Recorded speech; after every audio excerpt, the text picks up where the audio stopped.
The authors of the upcoming Senate climate legislation now say they'll unveil their bill by the end of the month, but there are already signs the coalitions that supported the House version are wavering, and Democrats are having a tough time assembling the 60 votes needed. Today, Clean Skies' Tyler Suiters talked with a political energy strategist about this waning support for cap and trade, and what to expect when the Senate reconvenes on Tuesday.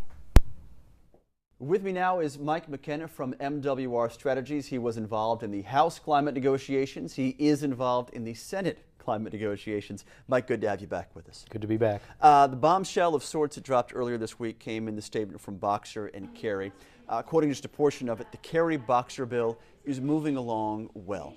You have a different take on exactly what this says between the lines. Well, I mean, if it was moving along well, clearly we'd have a draft on time, not 2 or 3 weeks late. You know, they sort of gave the dog ate my homework answer instead of just coming out and telling the truth, which is this is a big complicated thing. It involves a lot of people and it's going to take us a little bit longer than we thought it was. You know, they said, well, Senator Kennedy died and Senator Kerry had hip surgery and, you know, the dog ate my homework and my hard drive crashed, and, you know, they should have just probably told the truth there. Jim Inhofe has come out saying that this is really emblematic of the Democrat versus Democrat on cap and trade. Is that what this is? Is this delay a scramble to bring this coalition tighter together? Yeah, I think so. I mean, you know, the challenge of drafting is you have to draft it in such a way as to get 60, and that necessarily now involves, you know, Democrats more than Republicans, and they're clearly having trouble getting everybody under the tent. Mm-hmm. What about the private sector coalitions? The U.S. Climate Action Partnership had such strong pull, seemingly, with the House version, the ACES Act. Jim Rogers was out in front of all of that from Duke Energy. He has said that he expected the U.S. cap plan to have a bit of a drag in the Senate, to not quite hold strongly. Already we're seeing some splinter groups. The Midwest Climate Coalition is now coming off saying what's in ACES is not enough. Will you see more of this, more divisiveness among these coalitions? Yeah, I think so. You know, we're at the stage in the allocation, a scramble where it's kind of every man for himself. Mm-hmm. You know, you see the same kind of thing. You know, the API guys want some allocations. The American Natural Gas Alliance, they want some more allocations. The rural electric co-ops, they want more allocations. So it's no surprise that coalitions are going to break apart as the individual members start to scramble. You know, I don't want to say this the wrong way, but there's not really honor among thieves. They're all kind of grabbing for as much of the treasure as they can get. Mm-hmm. What about the Finance Committee, which has a clearly delineated issue, and that is dealing with these allowance allocations, at least in name?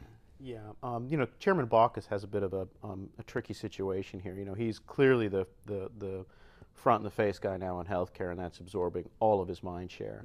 Mm-hmm. At the same time, jurisdictionally, his committee is the appropriate place for allowance allocations to be considered and decided.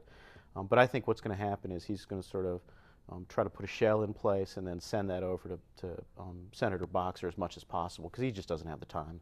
So do you think that Chairman Boxer and John Kerry are right now really working on the guts of this, and that's where it will come from? Yeah, I think they are, and I think it, you know, what comes out of EPW is going to be, I think, substantially what's going to wind up being addressed on the floor. Mm-hmm.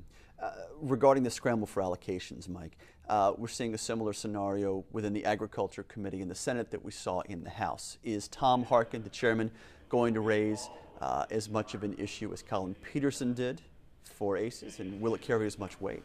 You know, Senate Ag had a hearing back in late July, mm-hmm. and it was clear to me that the committee as a whole was going to be a trouble spot, but that Chairman Harkin wanted to see what he could do to move it along. You know, he's not going to be the Colin Peterson of this debate in the Senate, but other agricultural senators may be.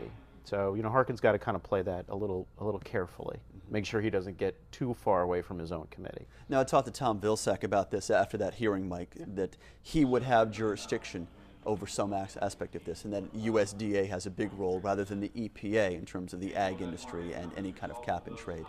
Will that hold? Is that enough to satiate Tom Harkin? Yeah, I think it is. And, you know, the thing you got to know about the ag guys is, you know, they want agriculture in charge of everything, and they want sort of their government checks every week if they can get them. And but what the narrative here is that it's the farm inputs, gasoline, diesel, that are kind of driving the senators who are opposed to that. I don't see sort of any way to finesse that. Final question, Mike. What kind of timetable do you see? One estimate from Clearview Energy Partners came out recently that this bill would face the Senate floor vote October, November. That was before the most recent delay. So how much of a push do you see from this?